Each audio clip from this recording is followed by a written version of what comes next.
Hello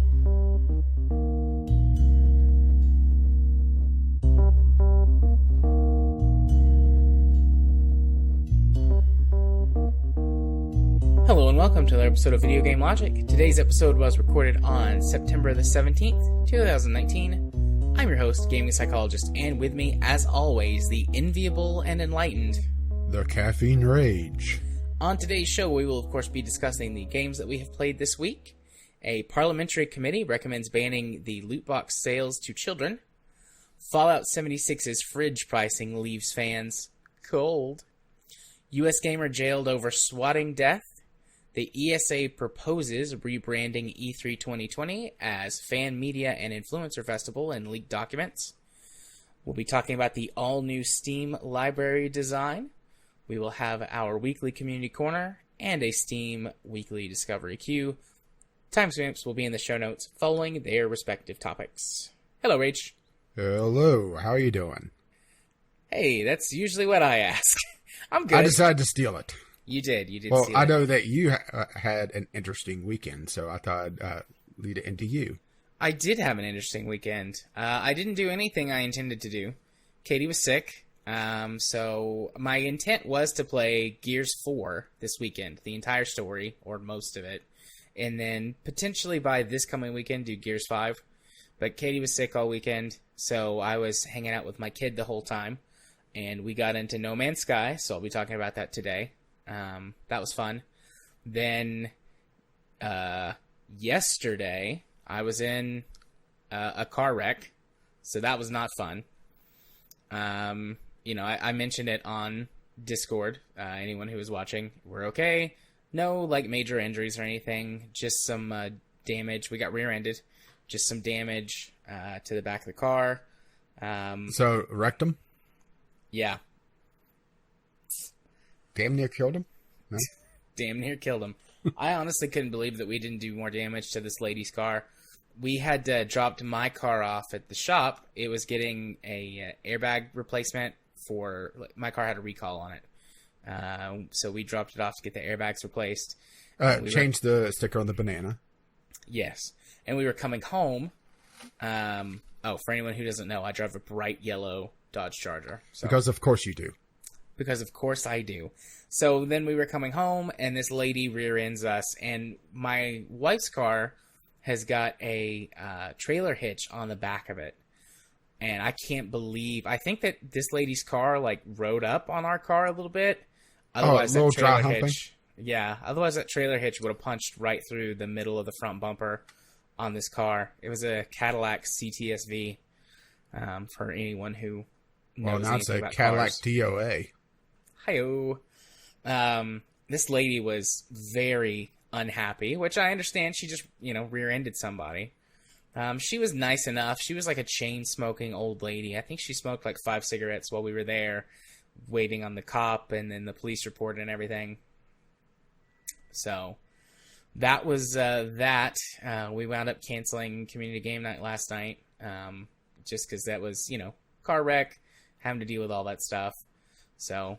we were getting everything checked out and taken care of, so that was that yesterday. So it was more...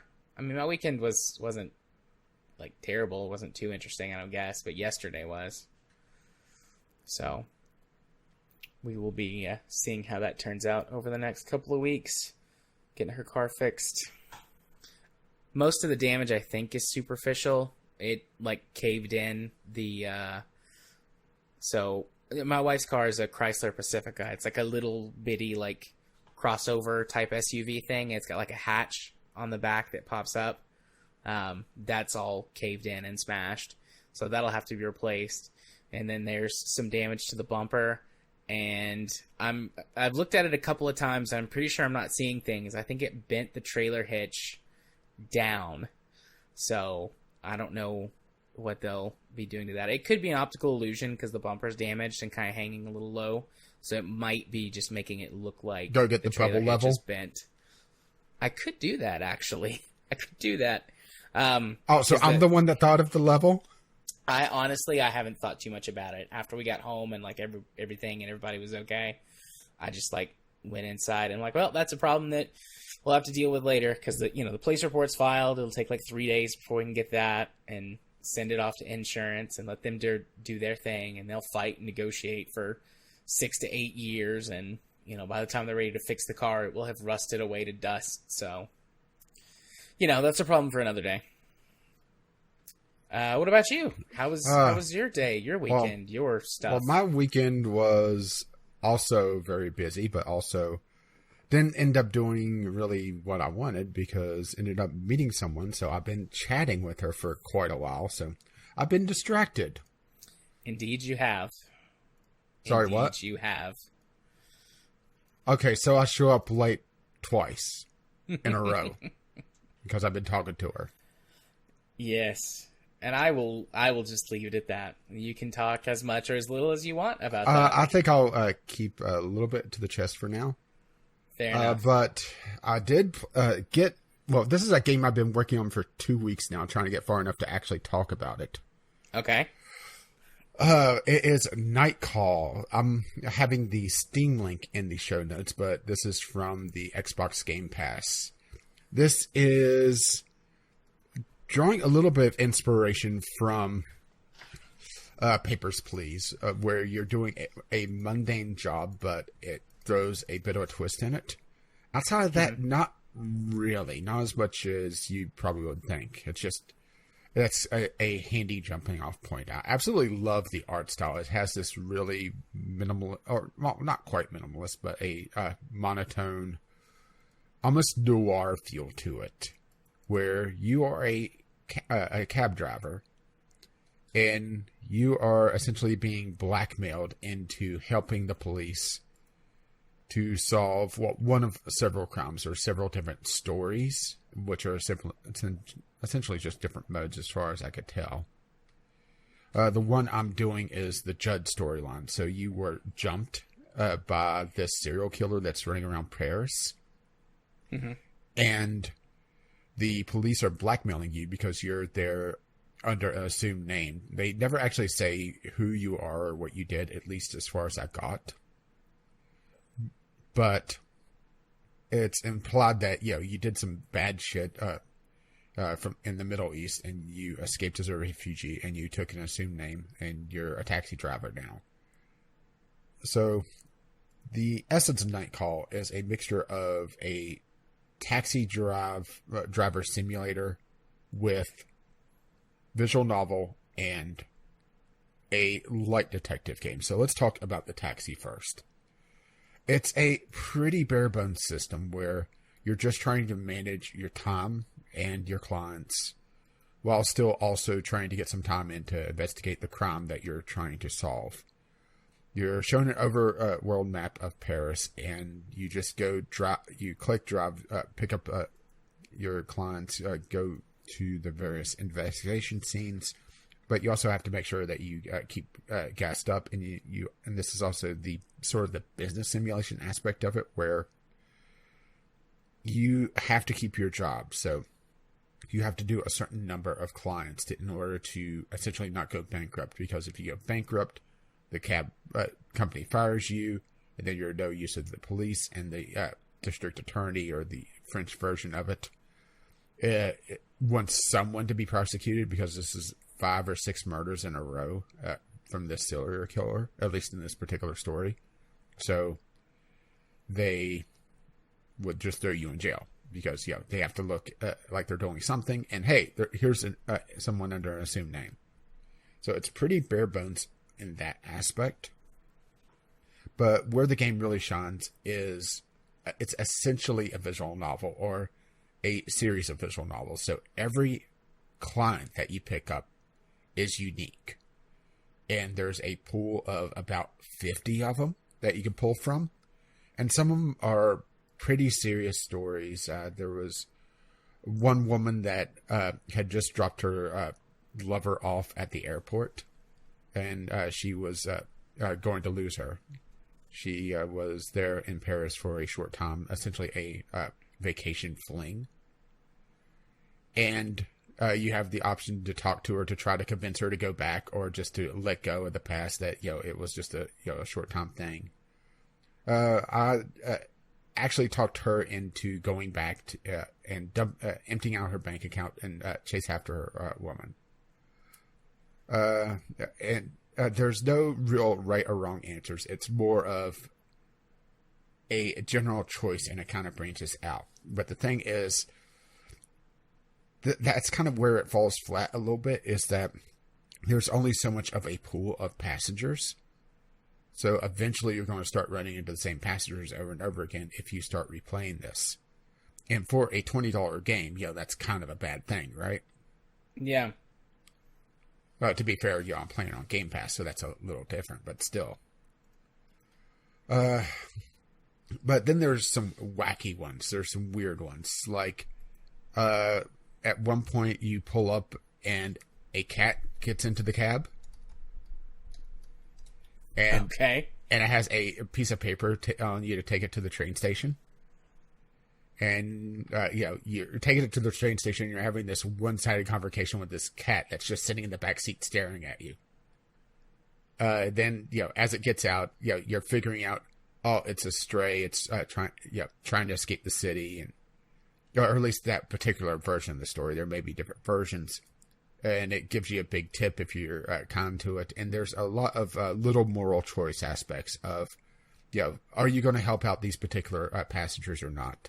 There's some more serious ones, like there's a woman that gets into the cab and she says, I know you're not who you say you are, but I think we could work together. You see, I run a boarding house for battered women. And I need someone like you. If at any point you pick up someone that looks like they need some help, bring them to this address. Don't worry, we'll pay you. We need to take care of these women. You have no idea if she's actually telling the truth or not. And she also tells you if anybody ever asks you to take them directly there, you take them somewhere else. So it's a little bit ambiguous of if that's a legitimate business or a legitimate way station for women suffering domestic violence, or if there's something seedier under the scenes, behind the scenes.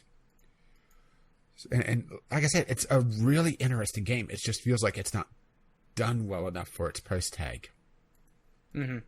So let's bring us to the third part, the detective story, which, as you're doing everything, you have little bits of time where you could. A client may give you a bit of information. You may investigate a crime scene or investigate, someplace that gives you some information. You may read the newspaper and notice something, but eventually you'll see, you'll start pulling clues together. And at the end of each day, you put them all on the big board and you try to draw conclusions from those clues based on one of 5 possible suspects. And I talked about a big twist before, and I was going to talk about this last week, but I didn't get a chance to. It was that I had a very prominent suspect, one that was most of my clues were pointing to. Well, the police called and they had an alibi. They couldn't have been it. So damn it, I was thinking that there would be something else, but no, it's just kind of a spoiler so that it wouldn't be the obvious one. But the thing is that all the clues are automatically connected to the different suspects. So at the end of the storyline, it's just, okay, who do you think it is based off these clues? You don't have to bring any hard evidence, which I have to admit is a little bit disappointing. But, then again, I like detective games. So, it might just be, it's not scratching my niche, Yeah. If you like story games, and especially very short stories, sub 5 minutes, I would say this is definitely worth a look on Game Pass.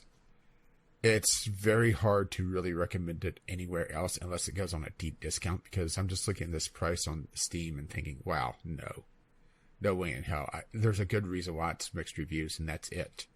If this was a $10 game, I think it might be worth it. But then again, it's also one of those things that it is a very subjective game. Also, something else that's a little weird is in the visual novel aspect of it. There's no way to really back up if you misread something or you want to go check something. because that's kind of a normal feature of visual novels is a text log. Mm-hmm. Well, there's none of that here. You could set it to auto advance, but that feels like a sucker's bet unless you're just trying to skip a client that you've already seen everything for. And really, all the difficulty levels are in this game is just how much of a multiplier the different actions have on their money. So, you keep a decent bankroll. You may spend a little bit on a newspaper every so often, or to buy a couple of clues. But, nothing really required, just as long as you keep enough to keep your job. But I did like, how varied the different stories were. There were the silly, there were the dark, there were, there was a photojournalist that was having trouble with her parents, them not wanting her to go. So, you say, oh, we're coming up onto a tunnel, and she's able to hang up the phone, and she thanks you. And, it's a very wide gambit, which I really like, but it's not what the game tried to bill itself for, which is disappointing. Right. It sounds interesting. This sounds like the type of game that's perfect for a service like Game Pass, because I don't think I would ever buy this, or at least I wouldn't buy it for anywhere close to the $20 asking price. But, I would play it if it was part of a larger service like Game Pass, which I might. Yeah, I would say it's definitely worth a look. I'm not sure how the other cases work out, if there's some sort of twist in them or if it's the same thing. Oh, and it does have a very nice sort of cerebral, atmospheric soundtrack that really fits in. It's one of those soundtracks that you wouldn't really notice it until you really start thinking about it. Mm-hmm. So that is Night Call. I think that's about it for me. All right. Well, I have got 3 games, 2 of them much smaller. One of them, I don't know how long I'm going to talk about it. So, the first 2 games are both mobile games. So, the first one on my list is Archero, or Archero. This is a fun little top-down roguelite game. It starts out with a very simple story hook, like the world has been taken over by evil and a new hero needs to rise. And the camera pans up and it's like, Archero! And there's a single button that controls the game. You can see it on any of the screenshots. It's just a little on-screen joystick, and you can touch the screen anywhere to make that pop up and wander, use that to walk around. Whenever you move, you don't attack. Whenever you stop, if there's an enemy that's in range, you will attack them automatically. And so you just move to reposition yourself, avoid enemies, come into contact with them, and navigate the levels. It's pretty simple. There is some randomness to the levels. They're definitely not procedurally generated. I have seen the same set of levels a couple of times, recognized, the different tiles, I guess is a better way to say it. Because most of the time, you can just see the entire thing on screen. Occasionally, you might have to scroll up or down, but the width never changes. You play the game in portrait mode, right? Vertical? Yeah. Yeah, in portrait mode. So you never have to go left or right, but sometimes you do have to go up or down to see the entire level. So there's some randomness to the tile sets, and there's some randomness to the enemies that pop up on the tile sets. But I'm pretty sure it's not procedurally generated. You start out very basic. You only fire 1 arrow at a time. But the more levels you go up, every few levels you get a power-up. There's a little creature that gives you a power-up, and it's a choice of a couple of different ones. And then every time you level up your character during your run, you get a new random ability as well. And there's a list of 3 or 4 that you can choose from, but they're all random every time. So some things that you would see, modifiers to your damage output. Sometimes it's just straight attack increase. Sometimes you fire will fire 2 arrows, or you will fire 2 arrows in like really quick succession, or you'll fire arrows diagonally as well as just straight up, or you can get fire arrows, poison arrows, you can get straight up health increases, you can get a shield, you can get these little like damage orbs that float around you and automatically attack enemies, and so on and so forth throughout the entire run.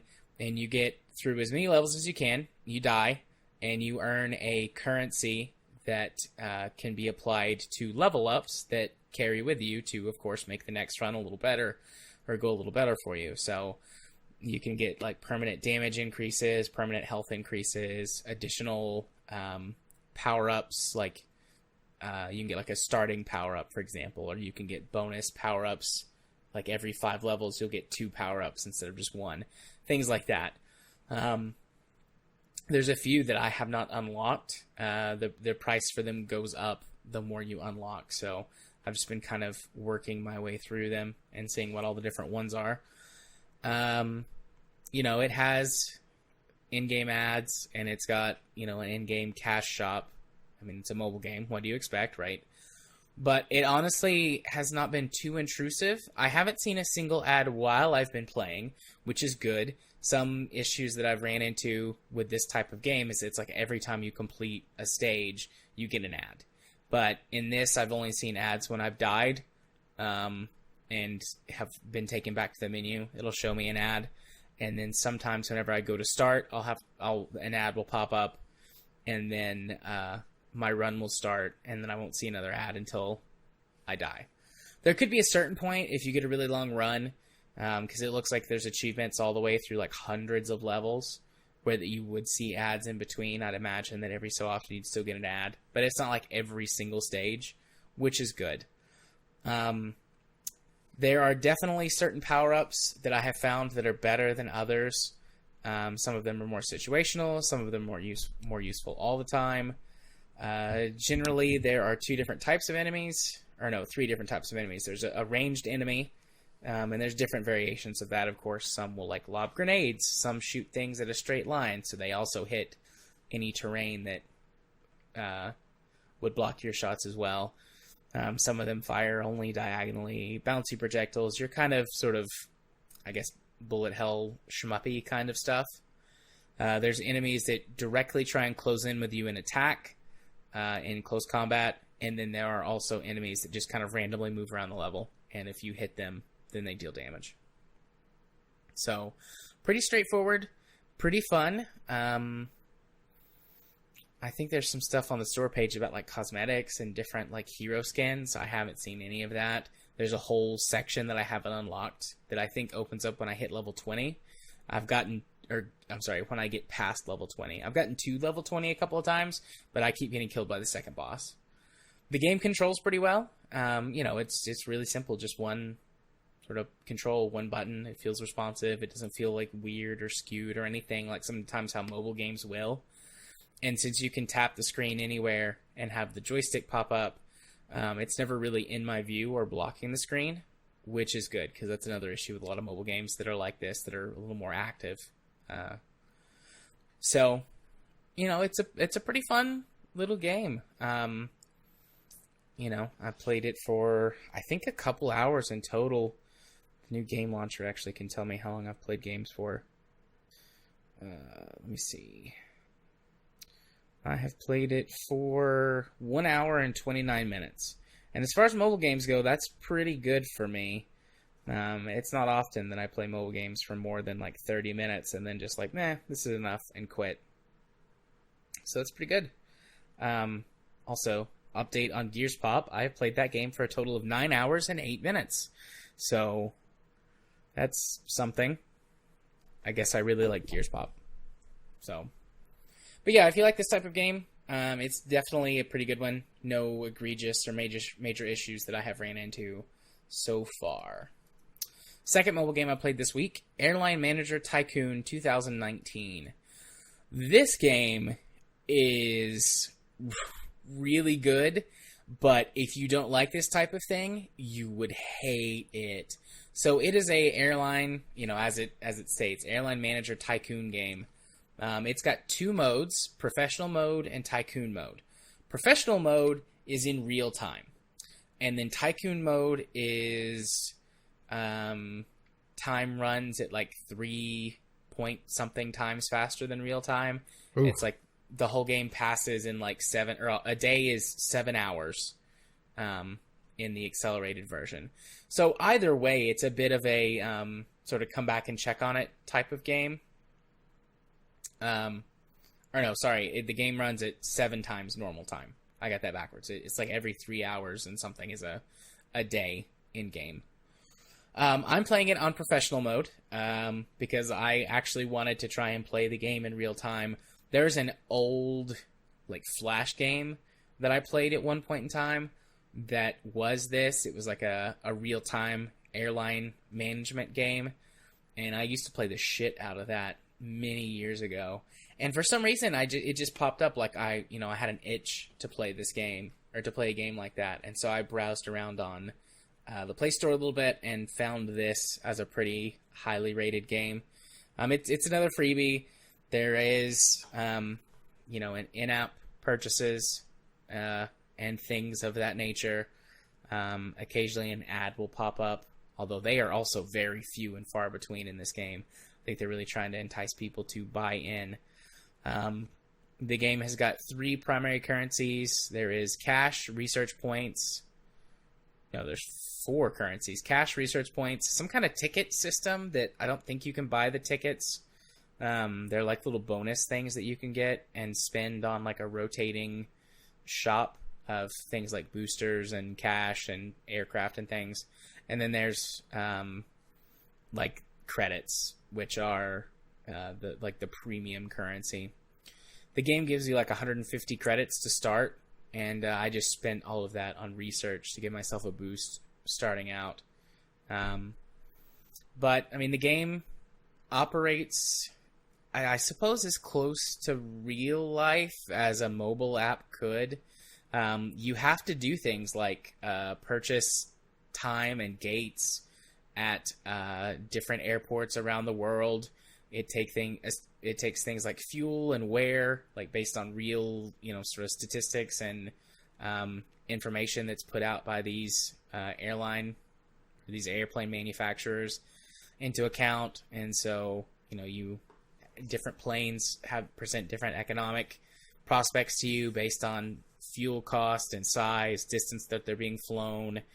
Airports have different ratings based on what aircraft they can handle. Hey, my phone's not on silent. Based on what size of aircraft that they can handle. Because obviously you can't fly a Boeing 747 into a very tiny, like, local airport. But a lot of... that's not true. You could do it once. You could do it. It wouldn't go well for you. That's not what it's designed for. You could in an emergency. So, based on what you want to do, like, sure, you can drop your hub in the middle of, one of the busiest cities in a country or an area. Like for the United States, for my area, I could drop my hub or like create my hub airport in Atlanta. But that's one of the most fucking expensive airports to buy time at in the United States, and that reflects it. And it's like, well, do I want to dump my entire budget on having a really busy hub airport, or do I want to take a more budget airlines approach and focus on smaller local airports and have multiple routes with smaller planes and things like that? And it makes a big difference in how you have to budget things. Like, in a sense, you do have a chance, like you're taking a gamble. You do have a chance of creating flights and things that, fly into or out of a major hub airport that can rake you in tons of cash, but you're going to have to spend a lot of money up front.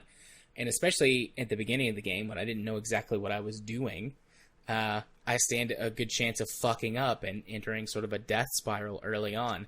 So I played pretty conservatively. I went for European locations, various smaller airports in Germany, France, the UK, a few other things. I have since expanded to have a couple of larger flights or longer flights. I fly to Northern Africa. I fly to China. a few places like that are a little bit farther out, and those routes do make more cash overall, but the planes are more expensive. They have more fuel costs. They have higher maintenance costs. So I was pretty happy with my decision to hold off on investing in larger airlines. I don't think that the game has every airfield in the world. It seems a little crazy that it would do that, but there are hundreds of airfields or airports from around the world that you can choose from in, more than 100 countries. So there is a lot of variety in places and things to do. There are hundreds of aircraft accessible. All of the aircraft? All of the aircraft I have looked at can be purchased with just regular currency.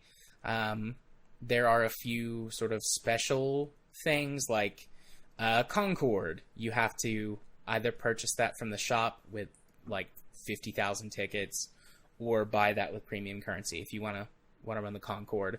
There's like the DC-4, I think it is, which was a surplus aircraft from World War II that they converted into passenger planes. And there's a few other things like that, sort of defunct or dead aircraft that are kind of iconic that most people would recognize, that you have to purchase in some special way. But all of your sort of standard Boeing, Airbus, Embraer, Cessna, if you can think of an aircraft, a modern aircraft, you can just buy that in the game with money, or you might have to research it and then buy it.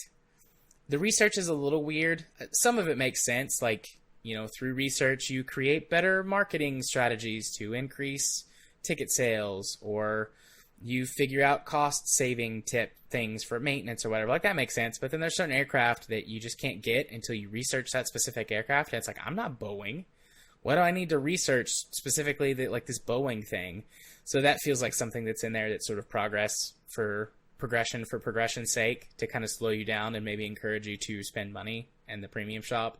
And that sucks. But with everything taking place in real time, the actual game, research is a little weird because I don't think they've adjusted the values for research. So most of the research that I'm doing is this will be researched in 2 or 3 hours. So I'm like, okay, well, I'm not coming back to check on the game for 12 hours because most of my flights aren't going to be done until then. So I can't see how they did and how much money I made and things like that. So that hasn't really been an issue for me, and that might just be specifically the way that I'm playing the game. You can swap back and forth at will between professional and tycoon mode, but I've just kept it in professional the whole time. So treating it almost like an idle game? Sort of. But it's been really enjoyable. It's got some weird mini games and a stupid, shitty premium currency slot machine and all that jazz. But the way that I'm playing, this is not an excuse for it, but the way that I'm playing it basically makes that stuff irrelevant to me. Basically, you're treating it almost like a houseplant. Yeah, almost. And it's been good. It's been fun. My airlines is VGL Airways because I am unoriginal. And I have to do VGL everything basically at this point in all of my stuff forevermore. But come fly on my virtual airline. The only aspect of the game I haven't gotten into is cargo transport, and that apparently is its own separate breed of things that the game is recommending I don't get into yet because I don't have a high enough turnover on my standard flights yet. But let's see. There's some other company management stuff too that I haven't really talked about too much, and I haven't really gotten into. I've let it auto set a lot of my ticket pricing, but you can fiddle with all that stuff.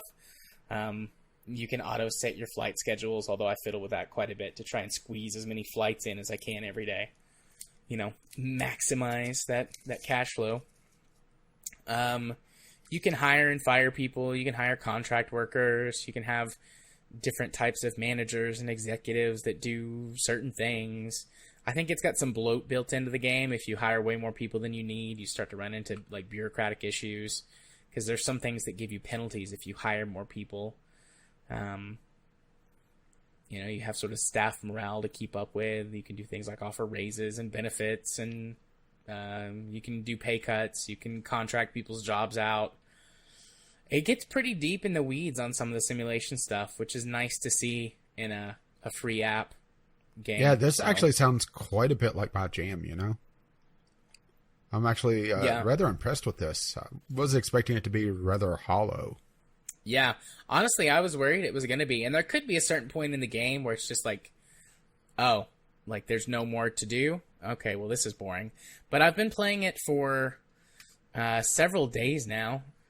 5 or 6 days. And still feel like there's stuff to do and discover.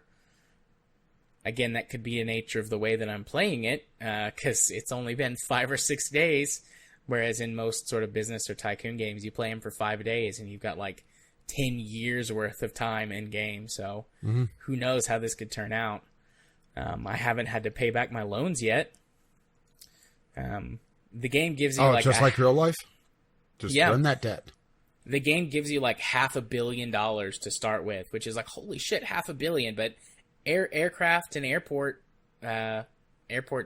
gates aren't cheap, so most of that money dried up really fast. And then it's like, hey, you know, you can borrow money, right? And I'm like, well, yeah, but I have to pay it back. Not right now. You don't. Yeah, not right now. So I wound up borrowing like another $100 million to stabilize a couple of things once I started figuring it out. And I'm like, okay, I'm not going to borrow any more money. My airline is either going to sink or swim based on my choices in setting all of this up now. So my projected in cash flow is positive for the next few days that it like projects out for you. But it does adjust the demand at an airport on various days. I don't know if it's pulling real travel data or if it's using some kind of simulation, but the demand will change at airports on any given day. So, you know, the routes aren't the same all the time. I've noticed that. And you can do things like customize your aircraft and you order them from the factory. So, I mean, it's got... Your flights can be set up to target economy, business, or first class / luxury travelers. And I'm running like a budget economy airline. So none of my planes have first class seating and they have very small business class sections. And that affects the cost of your planes and the type of routes that you should probably run and things like that. So that can play into how you're handling things as well. Because you can run like a projection audit for demand for an airport, and it will tell you how many passengers they expect on an average day to go through that is of economy type, and then business type, and then first class. So it's very interesting to see how all of that plays out. Yeah, just how deep it is. This sounds like during the golden age of some of the Tycoon games. Yeah. Honestly, one of my favorite parts of the whole game is there's a world map, and you can just zoom in on the map and you can see your routes and representations of your planes. Have you ever been on a plane, Rage, or No. flown? Okay. So in a lot of modern flight or modern planes, there's screens on the backs of every seat that you can watch, and they have channels you can flip through. And one of the channels almost always is you can see just your flight information. And it's got a map with an image of your aircraft and of your flight path and things like airspeed and estimated arrival time and things like that. And you can just watch the plane go on the map, and I always keep that up when I'm flying because, I'm not paying for the in-flight entertainment. That channel's free. I can just check it every so often. One of my favorite things to do is to just sit for like 5 minutes and watch all of the various flights on the map as they go across the map. It's just really small, simple pleasure in life. That sort of, I'm here and I'm going that fast. Mm-hmm. So yeah, I mean, unless the bottom falls out on this game at a certain point, which it might, sometimes these games are like, they get you sucked in and then you hit like huge progression walls in some way or another. But unless that happens, I was pleasantly surprised with this game. I actually got a notification after we started recording that I've got my final aircraft that I ordered have just been delivered, and I need to approve them for their flight plans. Yeah, you need to go sign off on that. Yeah. But I'll do that later. The FedEx guy's saying they're waiting with the package. Yeah, I'll probably set up their flight plans before I go to bed. So it is a surprisingly deep and well set up mobile game. So Yeah, I may have to check thumbs that up. one out. It sounds like it's a lot deeper than Motorsport Manager is. I haven't played the mobile version of Motorsport Manager, so I cannot attest to that. So the last game I played this week is No Man's Sky, and in the show notes, I've got Beyond after that, which is what the 2.0 update to the game is called. Well, it just seems like you can't get beyond it.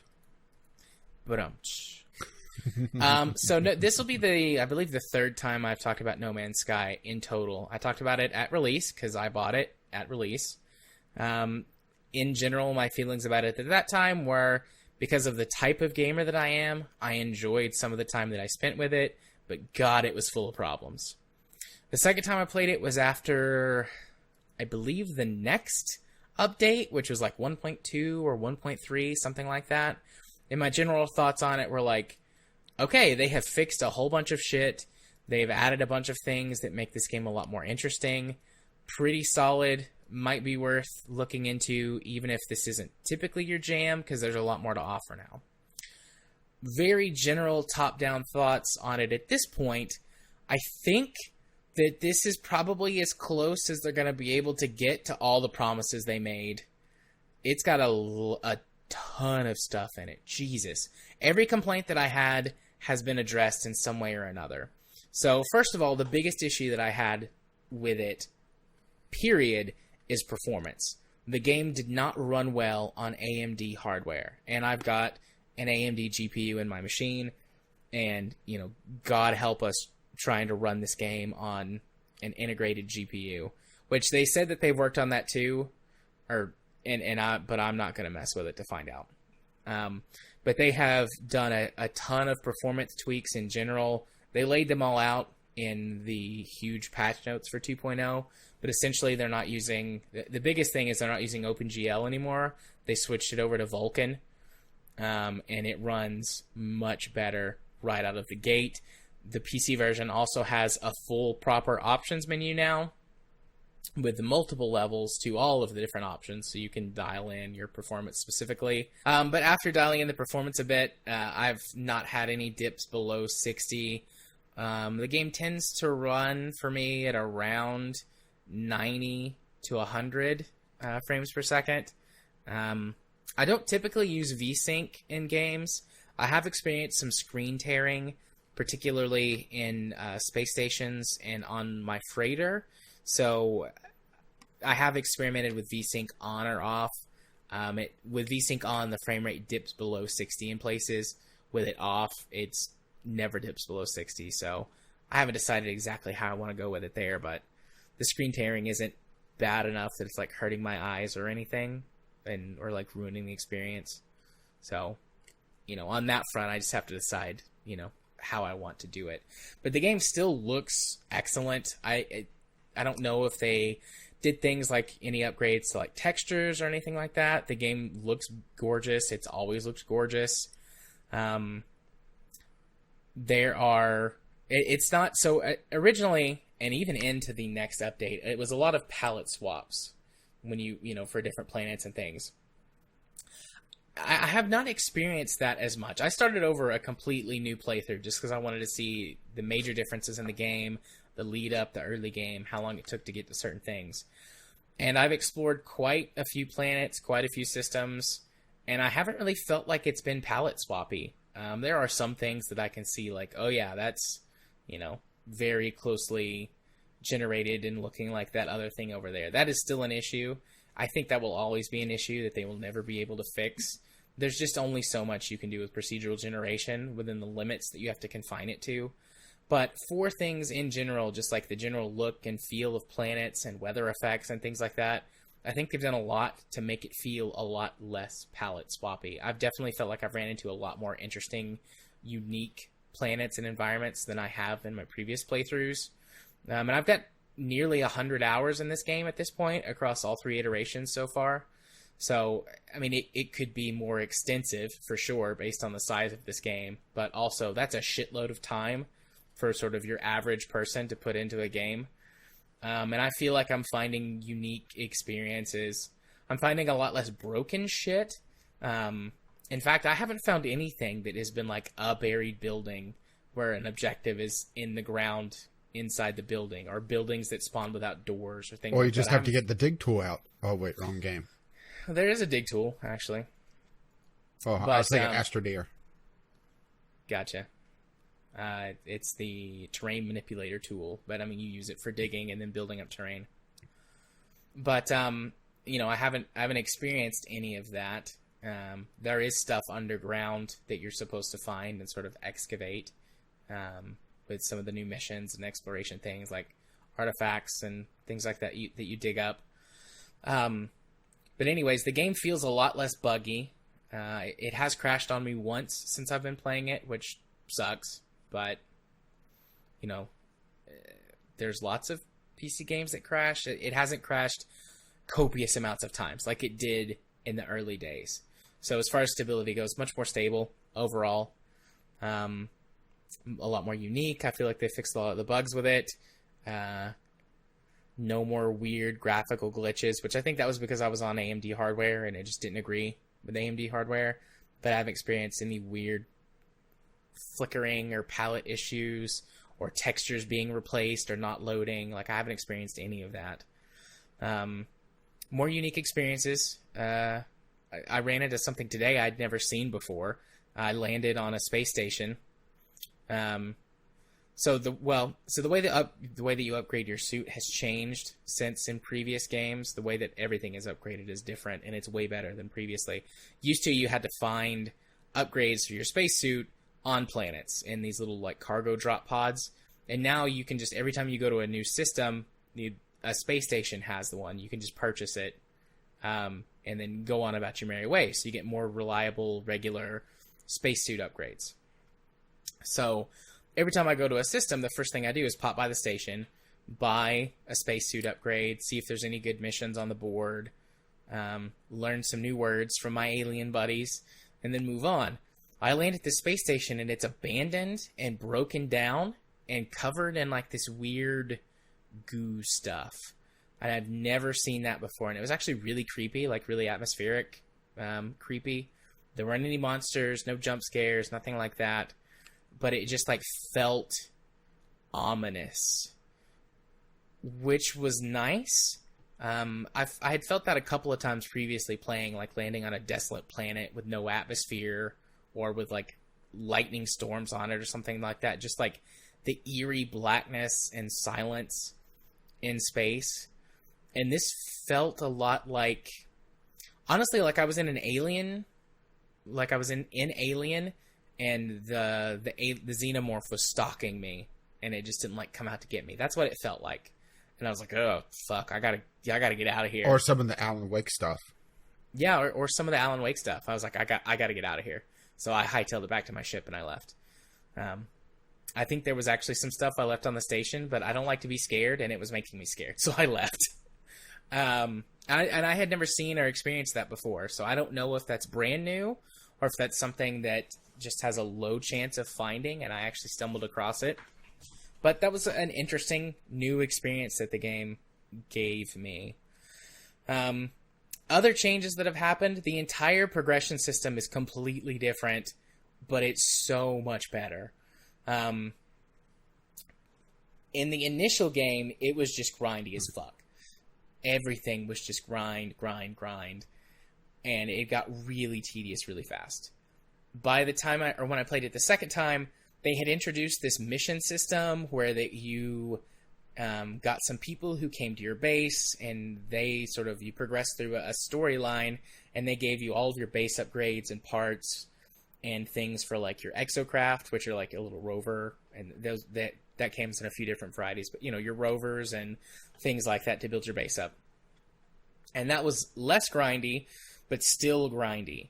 Now, there's this thing called, I think it's the Nexus Hub or the Atlas Hub, something like that.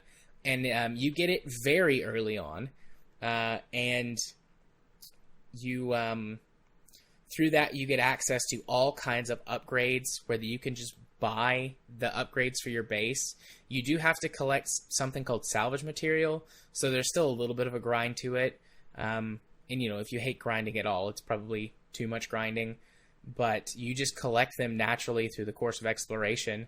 And then you go and you trade them in for your different base upgrades. You can get the base upgrades in roughly any order you want. There's different research trees where you can go down to get these upgrades, but you can get things like the teleporter very early, which allows you to quickly teleport around from your base to other bases that you have or space stations. So it makes travel a lot easier. You can get that very early. You can get various resource production things a lot earlier in the game. You can do things like harvest. You can collect gas out of certain atmospheres. You can mine minerals on deposits and things like that. You can get up to all that stuff really fast this time. The building requirements to build all of these things have been streamlined a lot and don't require as much super specialist materials anymore, so that it's much quicker and easier to build a quick base, and you can build and move on. An issue that the game had in its previous iteration was you kind of had to focus on, well, do I want to sit and build a base for 20 hours and get it right and then just leave it, or do I want to explore and deal with a base later? So they've streamlined that process a lot, so it's much quicker and easier to build a base. You can build smaller bases, you can build and tear down, it's much easier. You're fully refunded all of your resources whenever you tear down a base, so you don't really feel like you're losing anything if you just plop a settlement down somewhere.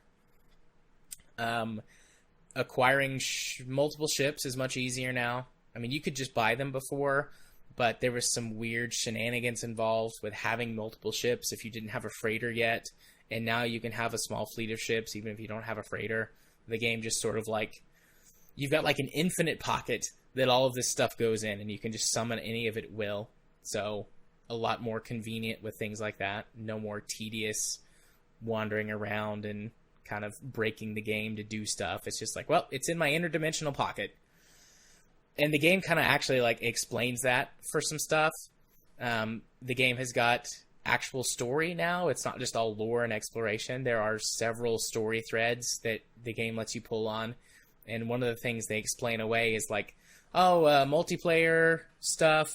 All these universes have come together, and we've got an interdimensional pocket where this base is, where that everyone can come hang out, the Nexus area.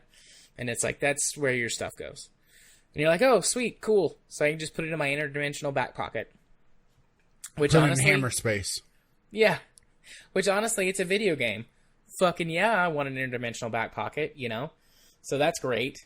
And then freighters. Freighters were a huge part of the game that were introduced. Player-owned freighters, I should say. They were introduced early on, and they were a pain in the ass to get. They were a pain in the ass to get in the second time I played. And now you can get, as long as you're not picky, the game basically gives you a freighter fairly early on, within the first 10 hours of gameplay, which opens up a whole other world of possibilities. The freighter acts as a mobile base that you have, where you can store up to 6 fighters on it. You've got an entire area inside where you can build, just like on your base, anything that you need: crafting, storage,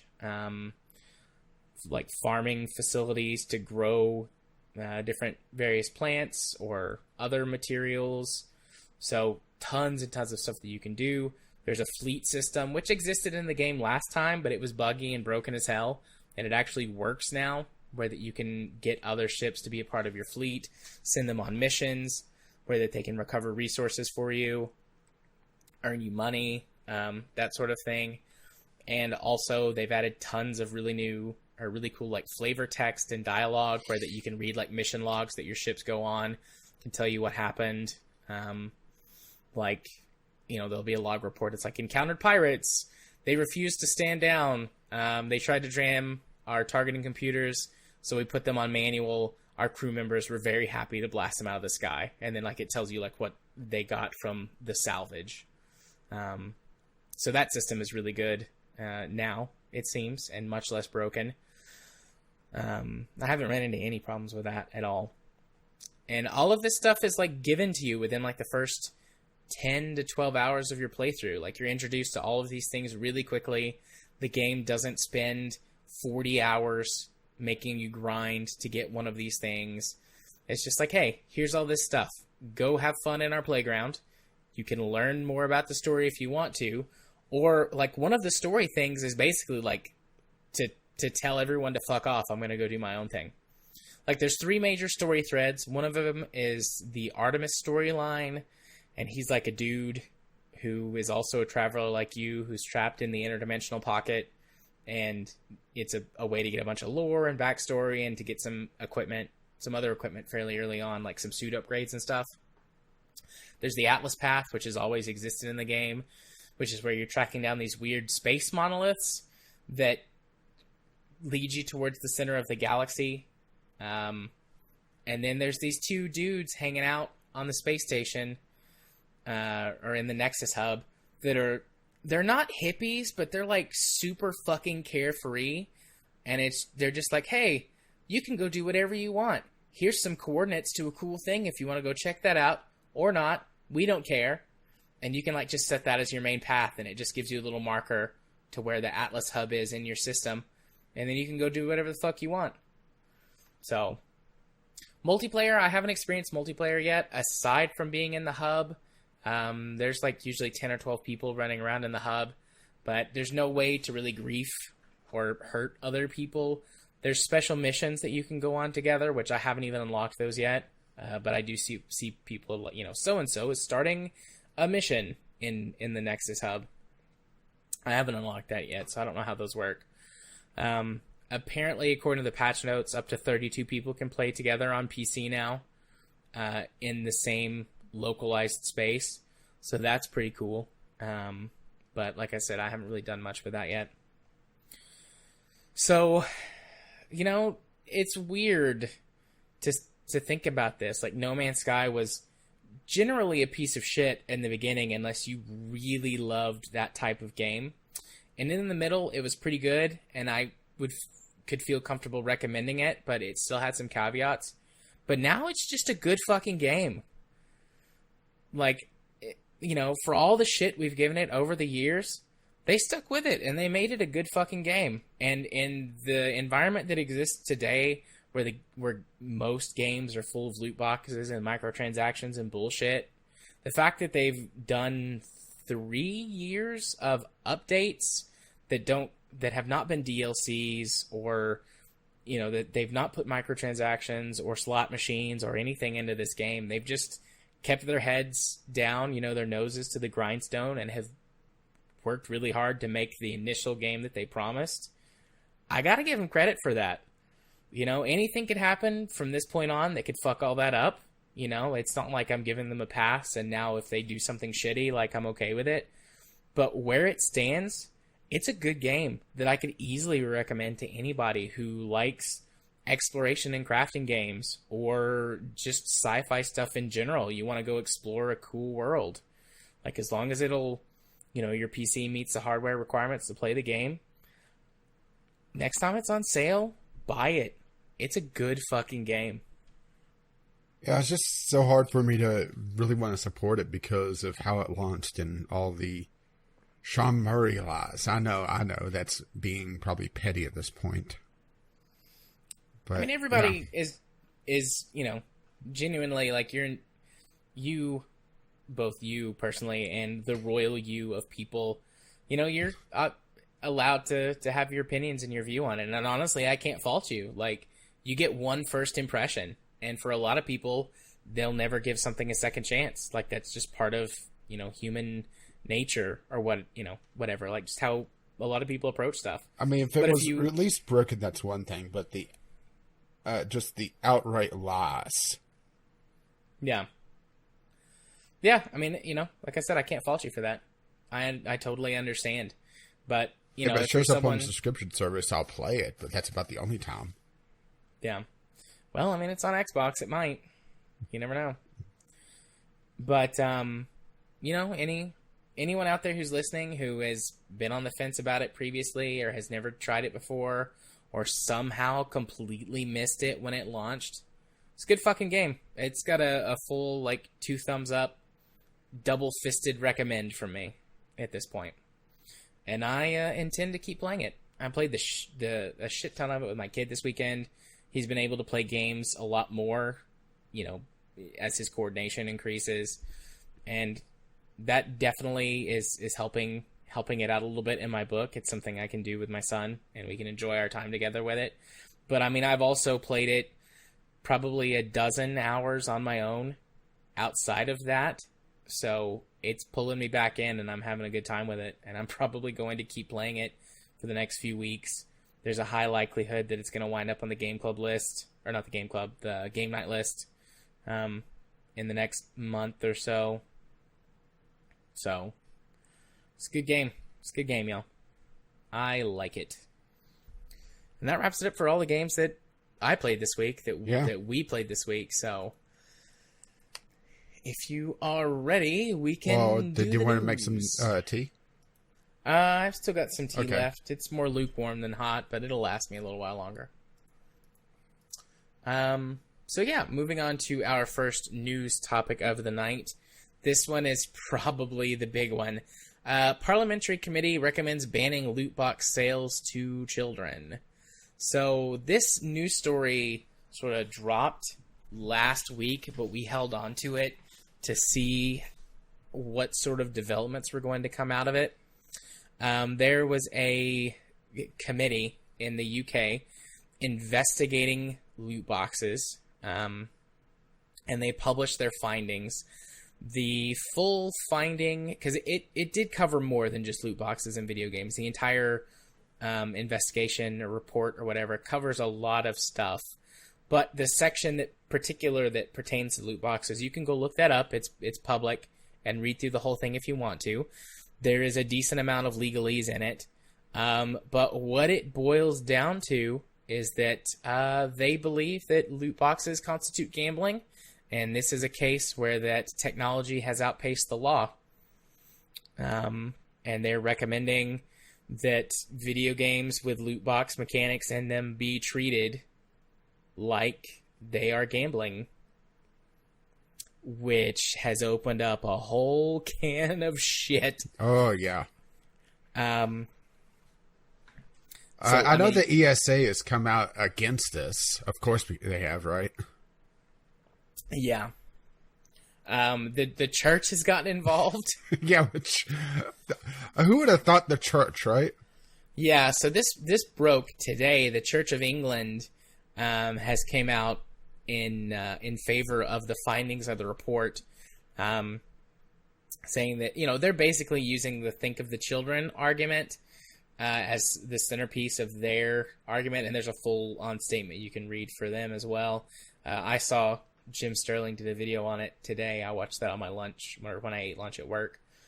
But essentially they're calling out, gambling and the use of using these gambling-like mechanics and gambling imagery and, things like that to pull on people's brains, and talking about how vulnerable children are, and that these companies, I think it keeps calling them entities, actually.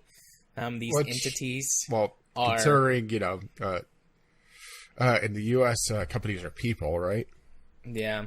But how these entities are taking advantage of our children and our youths, and how we should be doing something to protect them. At one point it says foreign entities, which are not governed by our laws or something like that. Like in reference to the UK, and I guess any power that the church has from a legislative standpoint. Any influence they have, maybe, is a better way to say that.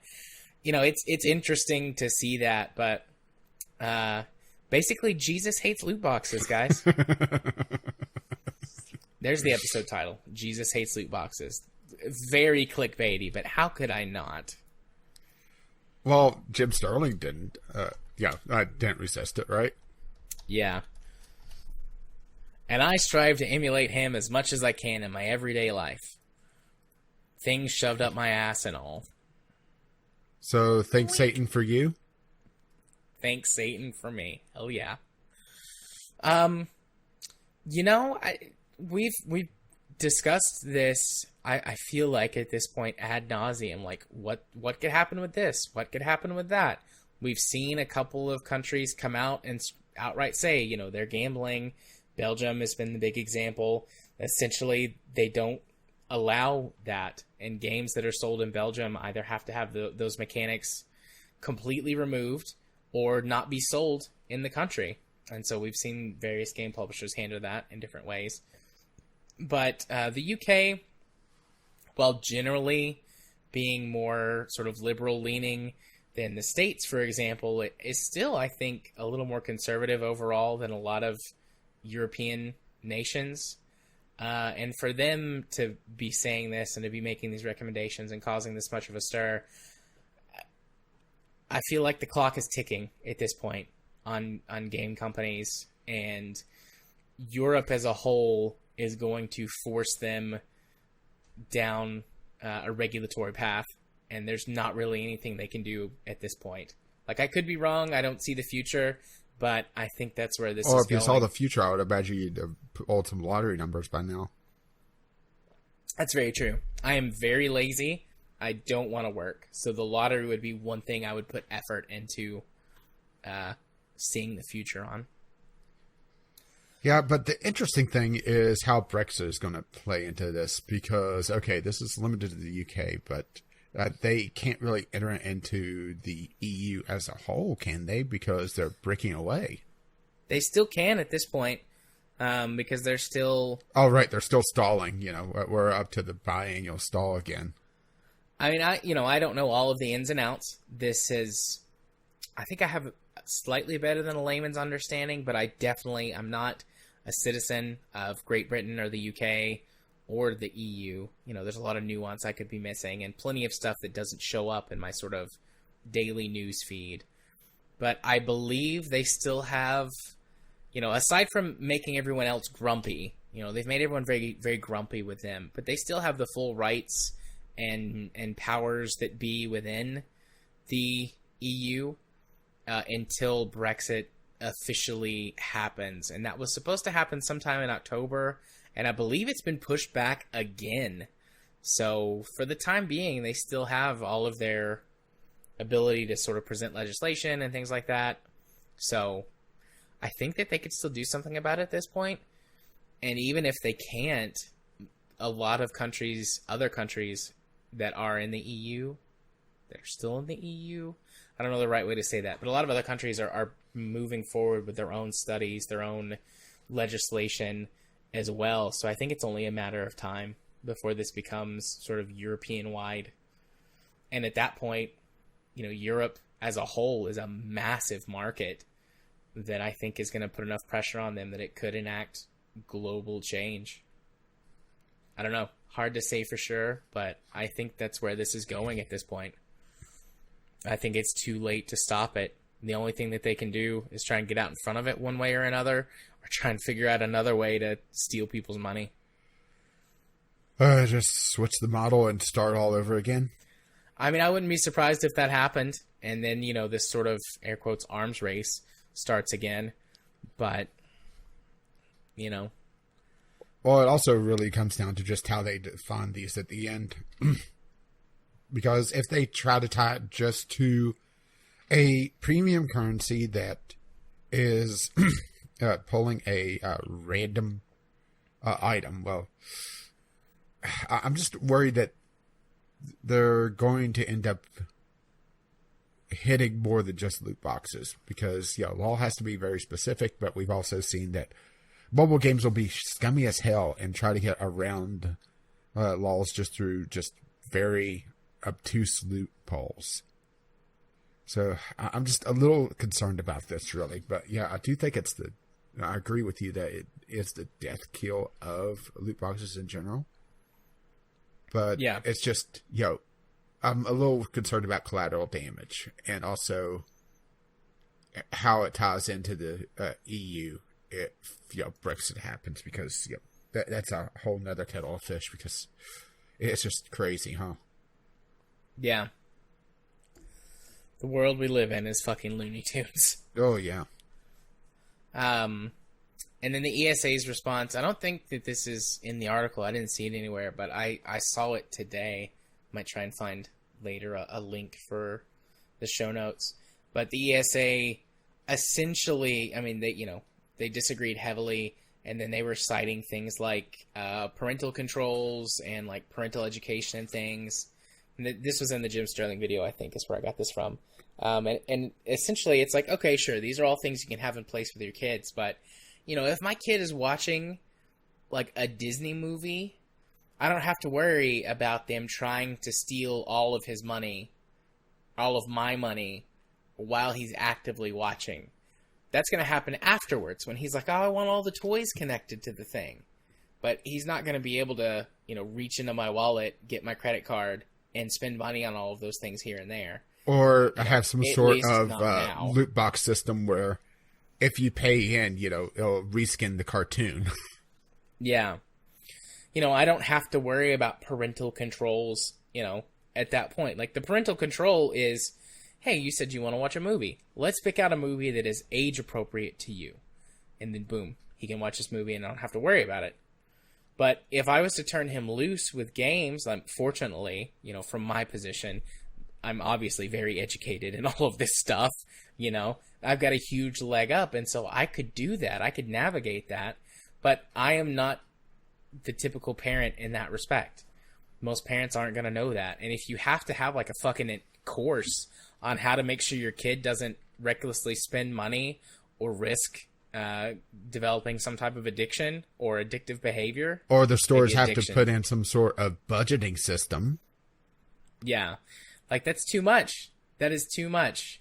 That is not good. And that goes beyond just kids, but, you know, with the children being their argument so much that they're focusing on, I can still shoot down your argument with just that one point, let alone all of the other predatory issues that go on with adults as well in this, you know, the psychological manipulation. So that's what their whole defense cycled around, was like, oh, education and parental controls and, you know, introducing things like a budget system.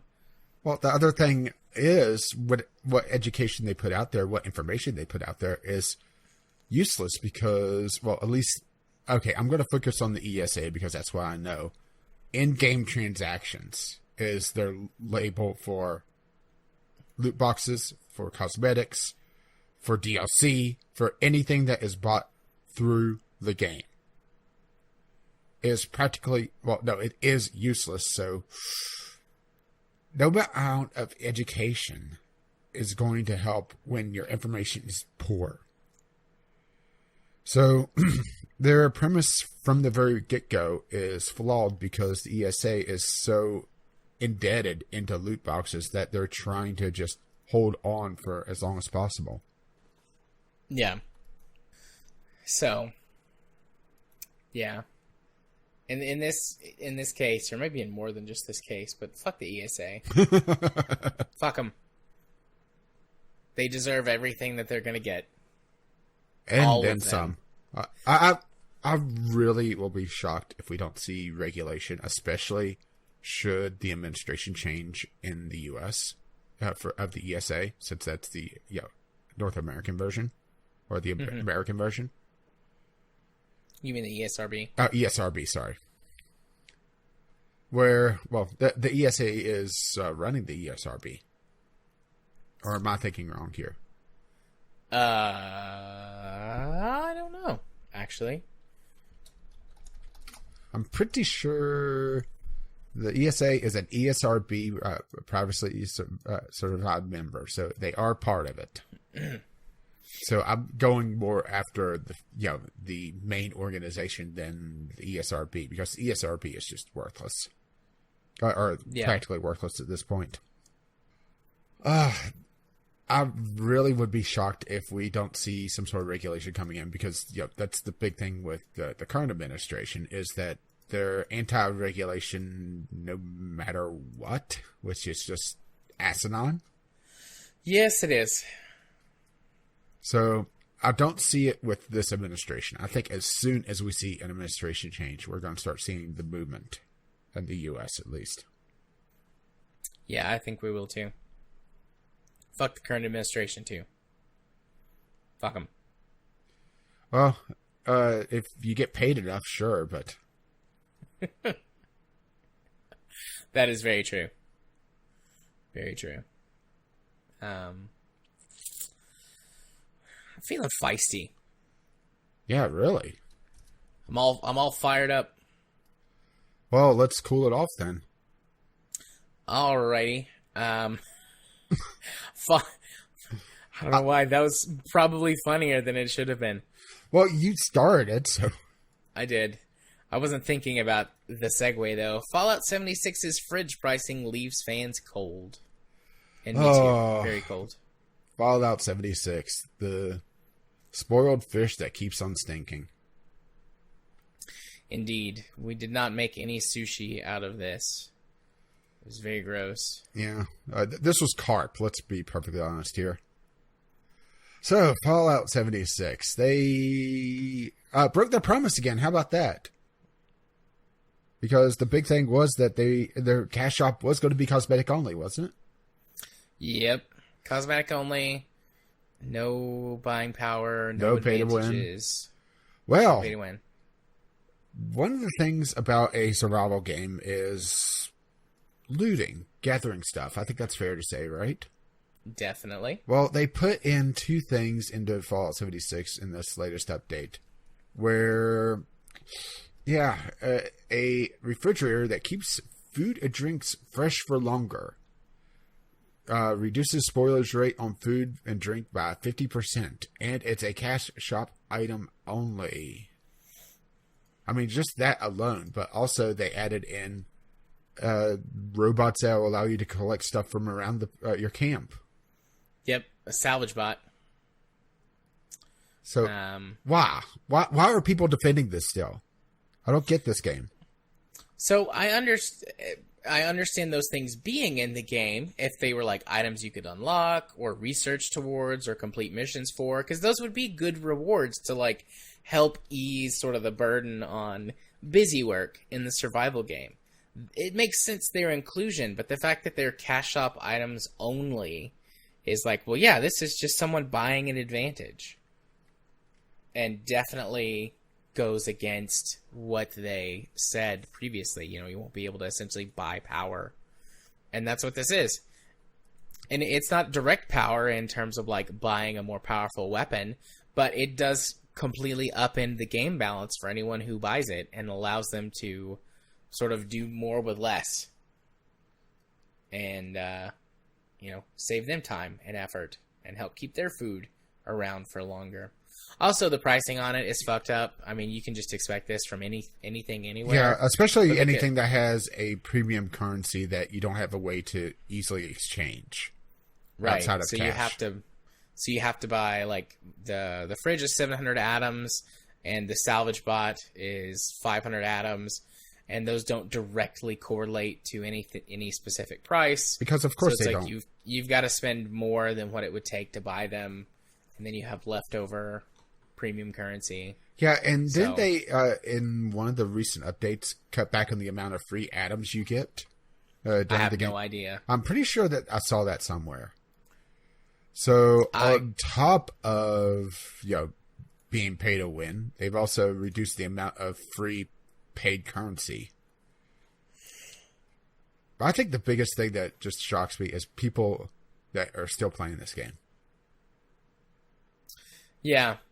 God bless the poor souls of the people who actually really enjoy it for whatever reason. I believe it's bless your little heart. Bless your heart. I'm just going through the comments, and I love somebody put one of the refrigerators on an armored horse.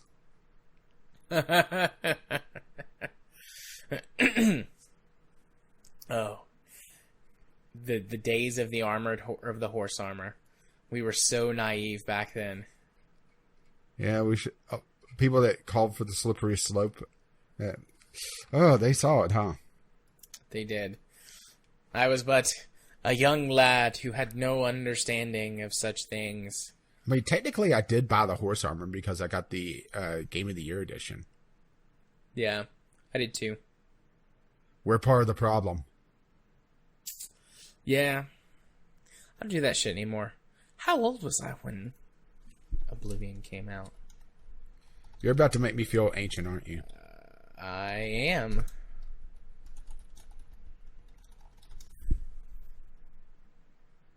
I was 15 when that game came out. Jared, get the fuck off my lawn. Oh, sorry. Hang on. Jared, hey, get the fuck off my lawn. Oh, I'll get my fuck on your lawn. Wink. Is that going to be a new thing? ASMR with rage?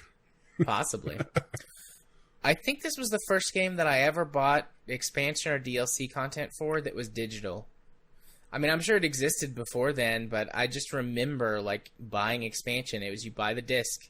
You'd buy the expansion disc. You'd have 2 little cases for your favorite game. You'd install one, or you'd install them both on your PC, and everything would just be great. And with this one, you downloaded it. I remember Nexus mods having to play Whack-A-Mole with the official DLC. People would keep uploading it over and over again. Mm-hmm. Because it didn't really have any DRM on it. It was basically just a mod file. So people would upload it again, upload it under a slightly different name. That was fun. Nexus mods. Well, the Nexus mods are still around, but they're not, well, as relevant these days, I guess. Unless you're going back to an older game. No, there's plenty of games that they're still relevant for, though.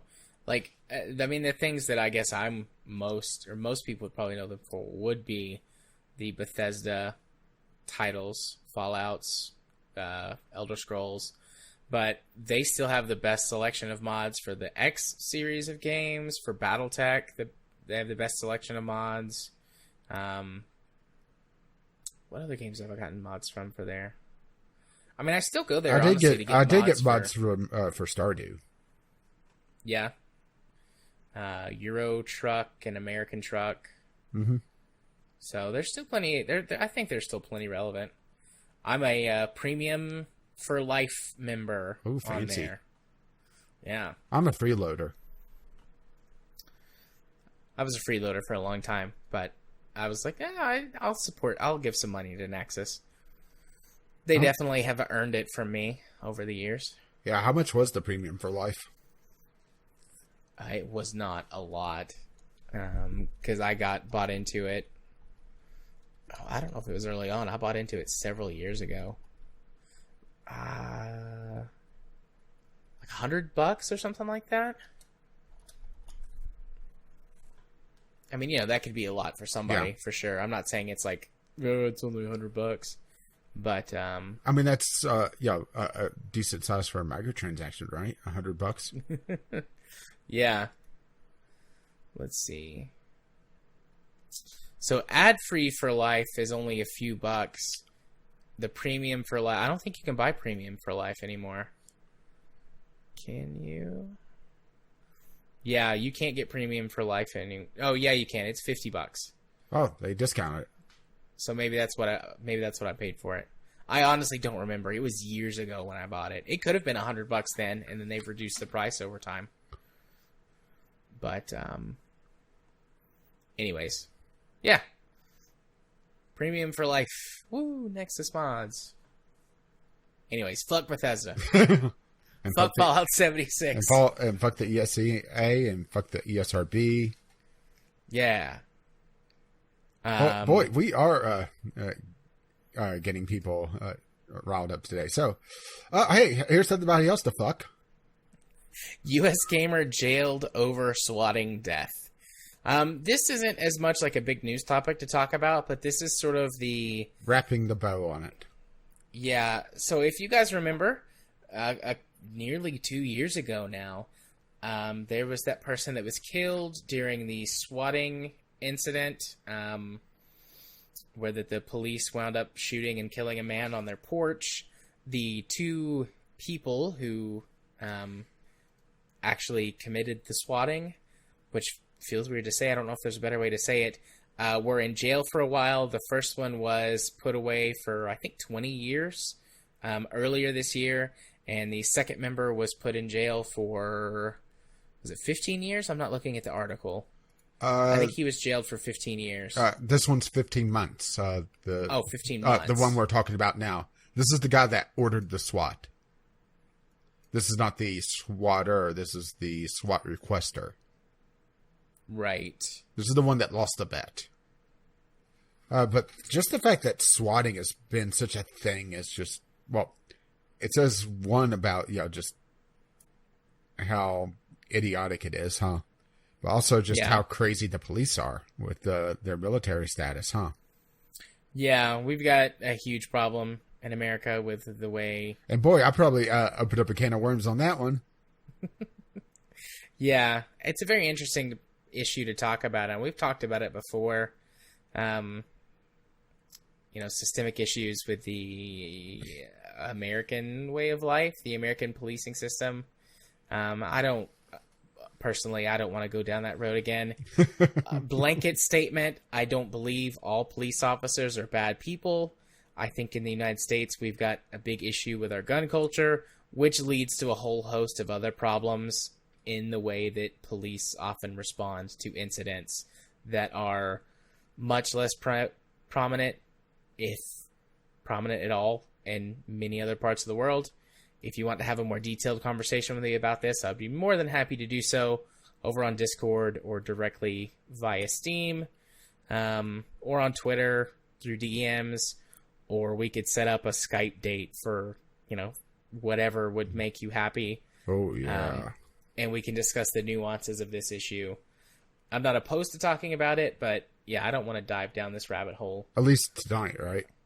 Yeah, at least tonight on our video games podcast. So there you go. Yeah. But yeah, there's not really a lot to say here other than just like, hey, this is sort of, this chapter closed. There's always a chance for appeals and changes in legislation and, et cetera, et cetera. But for now, potentially forever, this issue with these people in particular is done. I hope it never happens again. Truthfully, given the amount of people and incidents that can happen, I hate to say this, it probably will, but I hope it doesn't. And I hope that it doesn't become a common incident. Rare tragedies are something that we can, I think, handle in life.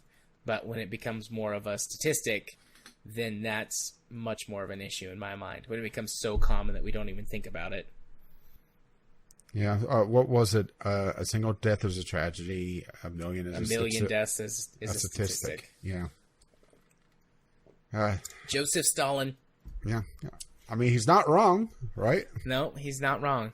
Of course, that makes for a portion of the American public immediately discount anything I would ever say because I quoted him, but at the same time, you're a communist. Well, no, they would discount me anyway because of my political leaning. So, fuck them.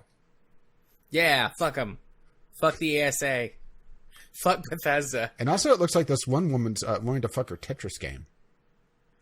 What? I scrolled down to the bottom of the article, and it said, if you want more offbeat things, and I'm sorry, what? Math student about to marry her Tetris game. That feels like an Onion article, doesn't it? A Florida math student is just months away from walking down the aisle with the love of her life. That has Tetris video game. That has to be their Onion articles, right? Please. I know I'm probably eating the onion here, but at the same time, reality is weird. So. Oh my God! No, I can't pronounce this lady's name. First fell for her game in 2016, not long after losing. I'm willing to say this is satire. $160 Texas Instrument Inspire CX calculator called Pierre de Fermont after her favorite mathematician. Yeah, this has to be satire, but still, it's fun. The condition, scientifically recognized as objectophilia, sees people form close relationships with objects and experience a deep sense of reciprocation based on the belief that objects have souls. This is a real thing. This article in particular could be bullshit, but this is a real thing. It's not something I've ever seen in therapy, but I learned about it in school. It's fairly rare. Most people that do experience it fall into a very taboo category where it's like, I know that I'm not supposed to have relations with my houseplant, but damn it. So they keep it very private. due to Oh social no, I'm ridicule. getting a lot of hits with this name. I mean, this article itself could be bullshit, but this is a real thing. Yeah, I'm confused. I'm confused and scared. Welcome to the weird world. I just said like the Matrix. That scene in the first Matrix. Whoa. Welcome to the desert of the real. Whoa. Yeah, the Matrix is coming back. Everything old is new again. And shittier than before. And now I'm sounding like Jim. So, speaking of fuck the ESA. Yeah. The ESA proposes rebranding E3 2020 as Fan Media and Influencer Festival in leaked documents. I'm pretty sure this is the ESA trying to fuck E3. Yeah, I mean, we've had conversations. I don't remember. Sometimes it's hard to remember what we've talked about on air and what we haven't. But you and I at least have talked about, is E3 going to be relevant in coming years due to the way that the changes in the show and how things are just being presented anyways in today's modern sort of rapid cycling news environment. And this is just another thing that makes us think, yeah, it probably is going to be irrelevant in coming years. Yeah, especially if they just kill it like this, because, phew. I mean, it seems like what the intention is for this is to take it from something that's more about big announcements and things like that and making it into more of a consumer show, something that feels a lot more like Comic-Con, where that there are, like, you know, some big events that developers and creators go to put on, but it's more about getting people the communities involved, the communities involved. I don't know if that's necessarily a bad thing. Yeah, but I don't know if it's a good thing take either. over E3. Yeah, but you know, I don't. And also, honestly, I'm always hesitant whenever they start bringing influencers in, because 9 times out of 10, I don't know who the fuck they are. Yeah, but there's 100 million kids who do. That's the weird thing about influencers. Yeah, and just general culture, pop culture, as we age. But all the kids know people and things. Well, as long as they don't know my lawn. What if they mow your lawn? Is that okay? Well, considering I, have someone else to mow my lawn, no. Get the fuck off. So, I'm pretty personally indifferent about this. I don't know if it's a good thing or a bad thing, but EA sucks too, but fuck E3, EA. E3 has been waning in relevancy over the last couple of years anyway. Well, I think they haven't exactly done themselves any favors, because how many games have we seen that's been announced on the big stages in the last couple of years either come out as a disappointing title, see No Man's Sky, or just didn't come out at all, or has been delayed over and over and over again? I mean, there was that one Dragon game, Dragon Scale, from like the one that got canceled. Yeah, for Platinum, I believe it was. Yeah, that game looked amazing. I'm very sad. Yeah, I mean, that got canceled. Remember the really happy woman that was at the Bethesda conference, about the only shining light at the Bethesda conference? No, I don't remember. She was adorable. Was she the Asian lady? Yes. Yeah. She left the company. She's no longer part of that project. Well, good for her. Yeah, she got away from Bethesda. Fuck Bethesda. Only if they're a Tetris game. Sign me up. Yeah, it's just... Maybe this is a symptom here, where they're seeing E3 becoming less and less relevant because they're just quite simply allowing it to decay to the point where, okay, well, most of these games are either not going to come out or come out in a disappointing state, or they're going to be radically different, because that's the other thing, the E3 trailer versus actual gameplay. Probably the most egregious example I can think of off the top of my head is the original Watch Dogs. Just how different graphically that was. Anthem. Anthem, yeah. Anthem. See, I didn't pay attention to Anthem at all. But then again, Anthem's also a weird case where it wasn't a vertical slice of gameplay. It was a vertical slice of, okay, now make this game. According to everything I've heard from behind the scenes. Yeah. I don't, and maybe I'm misunderstanding what you mean when you say this, but it makes it, the way I'm taking what you're talking about is like, you're saying things like, they're basically they've allowed it. They've basically let it decay, where it's ripe for some sort of change, but they're trying to take it into a more community-oriented show, and really take away one of the main stages for smaller platforms. Because yes, it is focused on at least the announcements that's broadcast to Microsoft, Sony, the big names. But what we don't see is all the little booths, or the montages, or the small studios that get brought up on stage by the big guys as a passion project. Yeah. So having a refocus on the community makes it so that PewDiePie's going to be there instead. But and maybe I'm just misunderstanding, but what I'm hearing you say is that the ESA somehow controls those things. And I mean, for everything that the ESA fucking sucks about, I mean, true. They don't run all of these companies that are making all these disappointing games. Yeah, but they also set the guidelines for the presentations. Yeah, they... I'm probably saying it wrongly, but they've had a very hands-off approach and allowed the companies to just run rampant. Does that make more sense? Yeah, that makes sense. Because honestly, it should never be, the joke of the the E3 version, right? Yeah.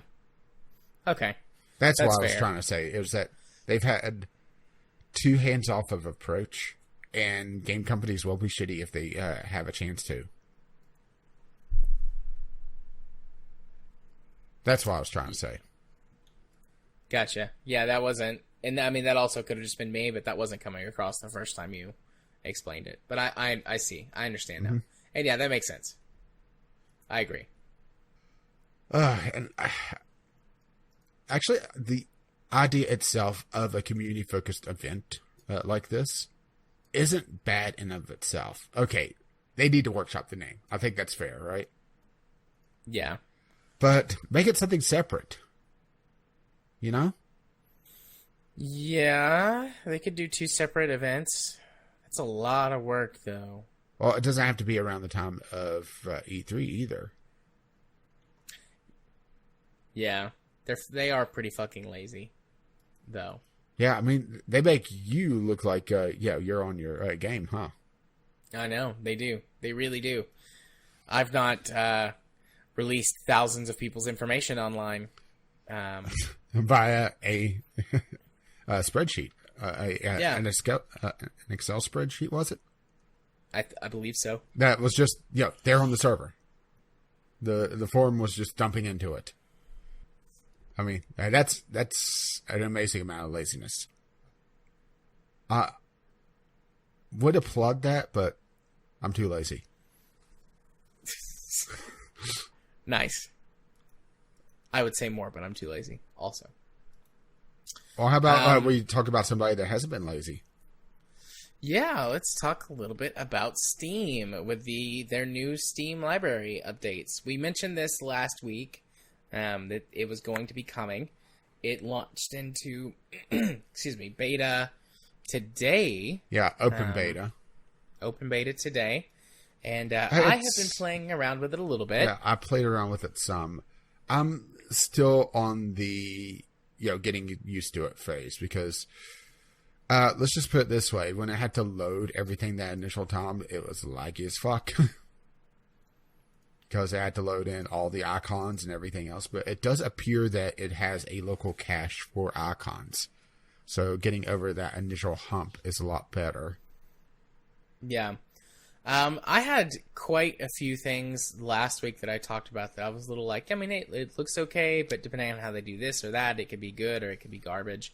I really like it. I like the way that it's laid out. I like the way that the sort of tiles are set up and how you can customize those by using different lists you've already set up, or you can create new ones.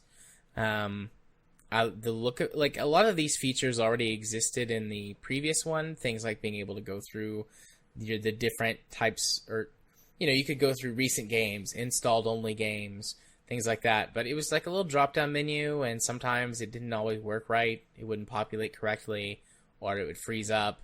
And I don't know if that's just because of library sizes or what. Or it'll just, but now it's accidentally delete all the libraries. Yes, and then everything would be just stuck back in just a whole games list.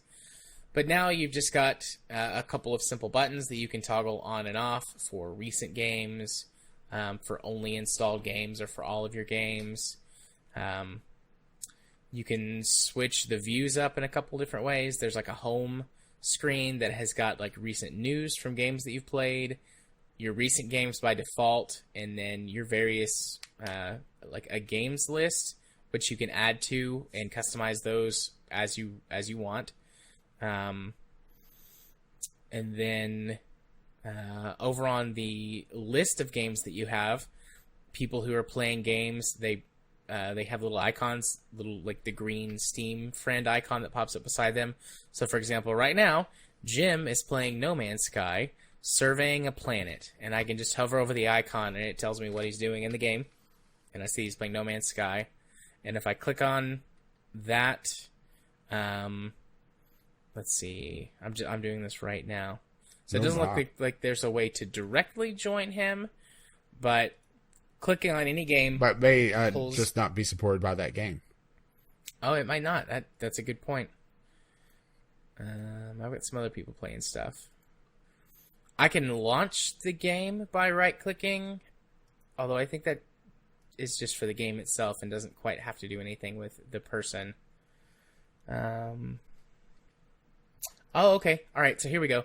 So whenever you click on the game, so Jim playing No Man's Sky, I click on the No Man's Sky list item, and then it populates sort of the main view where the tiles were before with No Man's Sky, and it's got a bunch of stuff on there. But then I can see one friend playing the game right now. I can right-click on that, and then I can click to join game, and it will launch the game, and I assume join him.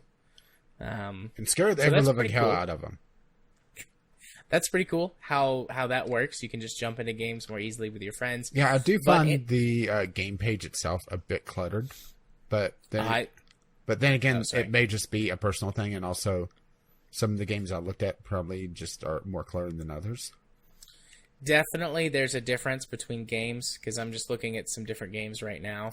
So looking at No Man's, well, so looking at this in general, previously where that you would you could right click on a game, or click on a game and see some stuff about it, and everything was kind of like just different buttons you could click on and go to those different things. Now you get like the game banner, big play button at the top, a couple of quick things: when you last played, your total play time, your achievements, but you can click on the achievements and it'll take you directly to that. And then the store page, community hub, groups, discussions, guides, workshop, and support are all in this like sort of quick bar at the top. There's some options related to those things. You can manage like game details, lists about it, properties about the game. Can get more information just by clicking on it, the little information button. And then it tells you single player, multiplayer, publisher, developer, etc. You can scroll down a little bit and you can see recent activity for other players in the game. So I can see that September 14th, Jim got 2 achievements. And I can keep going and see other friends that got achievements. It highlights recent community content, recent Steam Workshop things. I really like the way that this is all laid out. I think in practice, I think it looks I think it's good. Just getting used to it for me, because I didn't spend much time with it. Yeah. Some of this, too, is totally personal preference. Like, if you don't like the way it's laid out, fair enough. Like that's definitely a personal preference. One thing I thing. did like is that they did incorporate some of depressurizer into it so that you could set up a category list. Mm-hmm. And then it will automatically propagate from that category and also keep it updated. So the one I saw was like MMOs. It had a different name than my MMO category. So it would show all the MMOs on my library and then add them to an active library. And then as I got new games that fit that tag, it would automatically sort them into that. So that was really nice. At least that's what it seemed like it was doing. I didn't go pick up another game. Yeah, I have not spent as much time with, or spent any time with that aspect of it yet. Yeah, actually, I did click on a button, and I didn't realize that I had turned on show installed games only. So I was trying to figure out, okay, why is it showing like 1/10 of my library at best? Yeah. So one thing I don't like clicking or messing around with this a little bit now is clicking on the one for store page makes sense, but clicking on the other things like community hub, find groups, discussion, guides, etc. It would make sense to me that you click on those things and it populates the space directly below it, but instead it takes. Yeah, I think this is part of the beta. At least I hope so, because I thought the same thing. The only one that it makes sense for is the store. It takes you to the store page, but I could also see like if you click on store, it populates below with store information too. Although I'm not sure how that would be helpful for games that are already in your library. But you know, that, like I said, that would make sense. But community hub, groups, discussions, guides, workshop, those should all populate underneath the bar at the top in sort of the activity feed or something like that area. But that's the only real complaint that I see with it so far.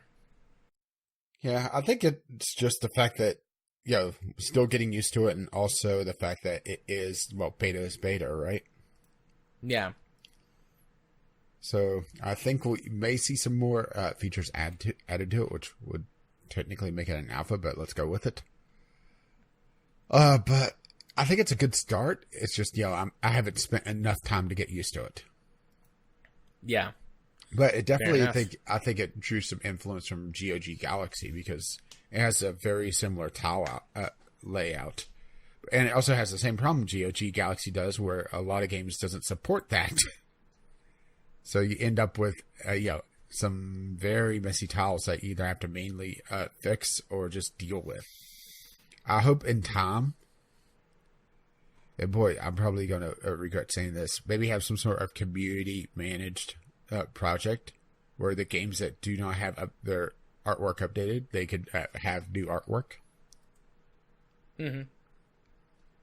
So it's not, a small thing and then, a fuzzy effect that, for some reason phones does that to make it look like a full screen photo whenever, or video whenever it's just a very small sliver of it. Does anybody like that? Well, I guess they do because they use it, but still. I'm old. Get off my lawn. Old man. I don't think if there's anything else that I see that I want to point out or discuss. But at this point, having just played around with it for a little bit, I like the way it is. And I suppose we'll see what other changes they make to it. Yeah, I have been toying around with GOG Galaxy as well some more. And they're doing some interesting things over there. They've included Xbox Game Pass now into it. Oh, interesting. But it's limited to the games you've launched. So it doesn't add the entire thing. Which is an interesting way to do it. But yeah, we're seeing a lot of refreshes on game libraries or game storefront design. So it'll be interesting to see just where they go with this. Yeah. I think some of that, a lot of that, is definitely down to Epic. Like, fuck Epic. And fuck Epic in particular. Also, but this is prompting, Steam to work on some of this stuff. You know, I know that they've had this in the works for a little bit. It's not like they just started yesterday or last week, you know, and this is what they've come up with so far. But, you know, it feels very much like, you know, they're getting a little competitive spirit back out of them to make sure to draw people back to this Steam, anyone who might have left or strayed, as it were. So, stray from the path of Gaben. Blasphemers! Indeed. Our Lord and Savior, Gaben. Our Lord and Savior. Oh, yeah. And Savory. Oh, yeah. So, with that out of the way, very quickly, Community Corner. I did not see any emails. Do we have any tweets? No tweets. All right. Because of my incident in life, we did not do Community Game Night this week. So next week will be Warframe. You have an extra week to make sure you get all of the updates. And if you need to refresh yourself, spend a few minutes or more doing that. But, you know, everything should be on track for next week to knock actually... on wood. Yeah, knock on wood. I don't have any wood here. So, let me tap my penis. Well, that's going to be a very high-pitched sound. I was gentle. Very gentle. Wink. But yeah, we'll get into that next week. So, you can go check out the list on Discord to get an idea of games coming down the pipeline for the next few weeks. The list is in need of some updating for sure as we come near the end of what had been prepared or suggested when I first put the list up. Pretty sure I'm going to put No Man's Sky on there for a multiplayer night and that in one of the upcoming weeks, but we've still got quite a few weeks for the remainder of the year. So please feel free to throw some suggestions our way. And where can they send those to? Well, you could email them to us at vglpodcast@gmail.com or just tweet them to us, VGLpodcast, on the Twitter. Indeed. So, the last part of our show for the night, doobly-doo on over to that there Discovery queue. Yes, which I'm already pasting a game into. Because of course I am. You are. Session. Skateboarding sim game. Okay, probably not a great title for it, but this is an early access take on Skate. A simulator-esque skating game. Sort of a simcade.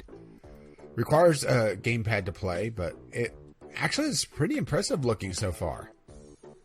There hasn't been a lot of skateboarding games on PC in general, not counting the very old Tony Hawk games, which those are very old. So, yeah, it's interesting to see, a proper skateboarding game. And it looks like it's using a very similar font to Skate. Yeah. Yeah, I wonder if this is the same studio. What's the studio listed there? Creatures. I mean, they have a very, sim sandbox feel to them. That's why it looks interesting. It was developed by EA Black Box. The Skate was initially. I suppose it's possible there could be some people from the studio Possibly. that went on to there to do it. Yeah, Right. I'm not sure, but it looks rather interesting so far. But it's really going to be how it shakes out in early access and between 6 to 12 months. So see you in 2 years. Awesome.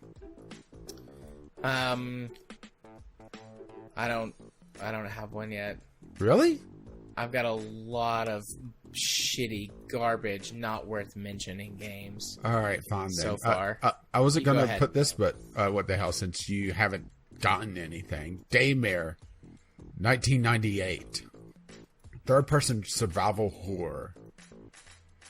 Daymare 1998 is a third-person survival horror game that recreates the mood of iconic titles from the 90s with a fresh storyline. I mean, it looks rather impressive.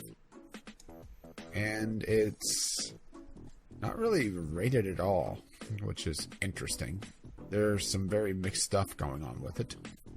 But yeah, if you like your old survival horror third-person games, well, there you go, right? Indeed. So I got one, finally. U Factory. This is a factory management type game. You know, one of those where you put down all of your conveyor belts and machines. This is becoming a fun genre, huh? Yeah, it is. I quite like this genre. It says it's inspired by real industrial methods. So I don't know if that means there's something other at play other than just put the feeder line into the machine and then the exit line out of it. I also think it looks like it might be more of a puzzle game because it's talking about having levels down in the description of the game. So it could be more puzzle than just sort of sandbox or career mode type thing. 7 unique scenarios, 25 objectives, 42 unique machines, different conveyor belt types and materials. So maybe it does have a puzzle aspect or a challenge mode. So, yay, I had one. Yay. You only went through, what, half your queue? 10 games. Oh, okay, most of your queue. You may want to start a second one then, because I've barely started. I intend on it. So I got Fun with Ragdolls, the game. This is a sandbox physics game, which could be interesting, with some sort of minigame scripting event in it as well. From the looks of it, I was only able to really poke around on it, and it looks like most of the explanation is actually in the the video. It's $13 though, so it's not terrible. It's interesting. There's been some rather interesting physics-based games out there, so that's one of them.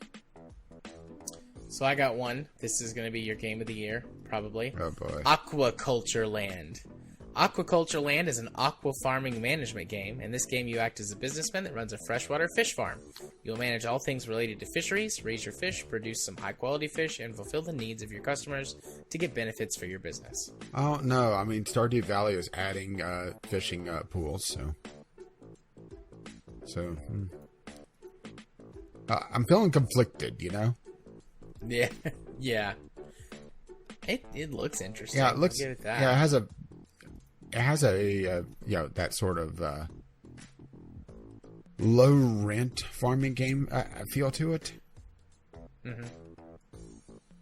So yeah, it's interesting. So I got one. Rebel Cops. Lead a ragtag squad of cops in rebellion against their town's new criminal power, and see how long you can hold out in this unforgiving turn-based spin-off game from This Is the Police. And so hopefully, they make it a little bit more sense, because I've had some problems with the storylines on This Is the Police. But yeah, they are very interesting games, and it looks like it's using the tactics segment from the second This Is the Police, which was actually fairly deep. It's just it was annoying to try to deal with the management side of things because it didn't make much sense. So yeah, very interesting looking, and it's pretty damn cheap as well. So that's probably worth at least a look. Huh? I may have another one. Do you have one? What is? So yeah, I'm just reading this. Let me copy and paste the link. Constructor Plus.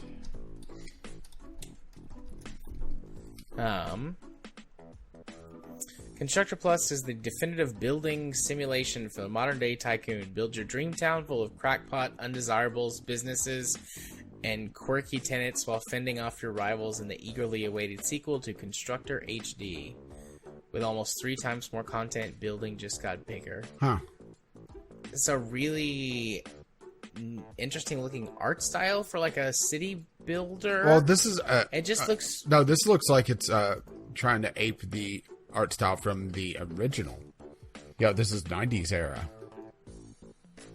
I have never played Constructor or Constructor HD or whatever. I'm familiar with it. Okay. It looks neat. I like the idea of it. Well, I may have found your game of the year. Mass Builder. Or, sorry, MASS Builder. Commandeer, customize, and build your mechanical assault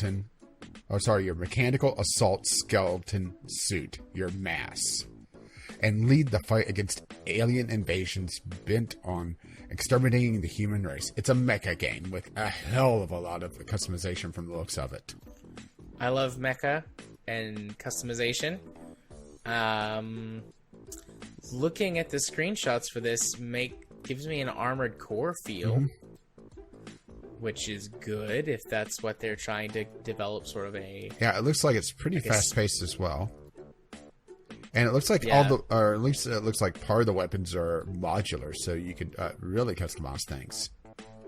I mean, there's a lot of depth that's teasing here. It is an early access, though, so that is something to look out for. And it will be on early access till 2021. So I was joking about, see you in a couple of years. Well, here we are, right? Yeah. But that's an interesting one. So, your game of the year? Quite possibly. What is this? Kind Words. I'm getting a link for you right now. Oh, wow. It's rare to see something on mostly negative. What? Is that a game that you just got? Yeah, a game I got. It looks like it's inspired by Devil May Cry, but doesn't understand a thing that makes it fun. So, we'll skip that. Gotcha. So, Kind Words, lo-fi chill beats to write to. A game about writing nice letters to real people. Write and receive encouraging letters in a cozy room. Trade stickers and listen to chill music. We're all in this together. Sometimes all you need are a few kind words. I saw that on Steam, but I didn't look into it. I've actually seen a few apps on Android that's similar to this idea. It's just kind of like a... just... send out anonymous confessions thing, or just send out messages and have someone to talk to. I like this. It all comes down to if there's a population behind it, or also does this tie into a mobile app? Yeah, I didn't see anything mention a mobile, although I didn't look really, I didn't look closely or read the whole thing. Looks like it's Steam only. So, have you got another one? Because I've got one. Oh, I had an interesting one but you could go ahead again. NASCAR Heat 4. Oh, I just skipped over that. I have been a big fan of NASCAR games in the past. This doesn't look super great in the still shots. But, I'd be down to play a NASCAR game if it was any good. But I mean, it's NASCAR. If you're somehow not familiar with NASCAR, perhaps as someone who's not all American, left turns. It's mostly left turns. There's a few tracks that have right turns, but yeah.